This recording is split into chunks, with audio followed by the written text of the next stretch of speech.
Prince Harry and his brother William reunited publicly for the first time on Saturday as they looked at the tributes left for their grandmother, Queen Elizabeth II, who died on Thursday. Prince Harry held his wife, Meghan Markle's hand, as he walked next to his brother, the Prince of Wales, who was also accompanied by Kate Middleton.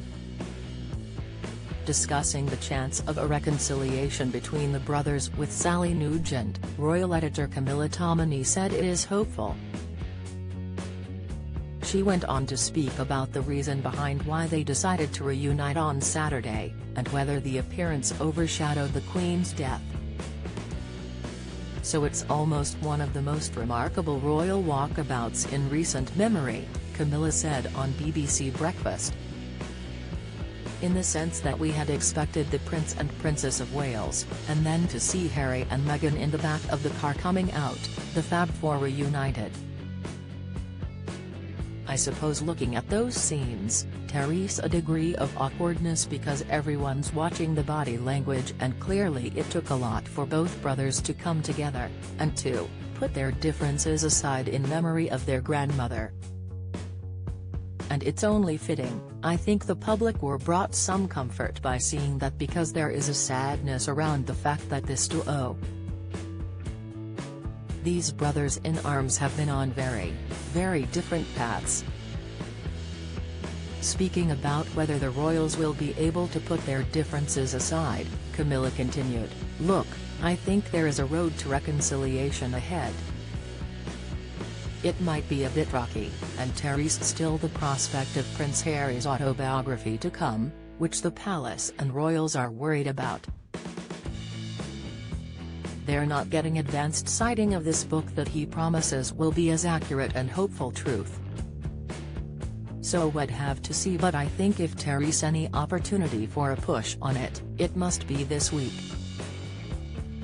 Sally went on to ask, "I know it's difficult for you to speculate, perhaps, but how? What do you think the thinking behind yesterday was? Was that to get that photograph out there? Was it? I don't know if the start of a reconciliation, as you suggest, because at some point over the coming days, I imagine we would have had to have seen them all together. I think the narrative was slightly being overshadowed with talk of this ongoing rift," the royal expert admitted, referring to the Queen's death. "You know, we saw Harry go up to Balmoral alone, reports that Meghan was going to go and then at the last minute didn't, and I think they're both conscious that from a PR perspective, the optics around that aren't good. They don't want to be overshadowing this 10-day mourning period. Who knows what is actually going on inside the family, but the other questions that are being asked at the moment following the briefing yesterday with further funeral arrangements, is what role are Harry and Meghan actually going to play in this funeral? Is it going to be like the Platinum Jubilee celebrations where there's a distinction between working and non-working royals, and what will that look like? So I think this was the Prince of Wales extending the invitation. That's also him living up to his newfound stature as the second in command of this institution. So was a case of sort of let's rise above and try and do the right thing." BBC Breakfast airs weekdays at 6 a.m. on BBC One.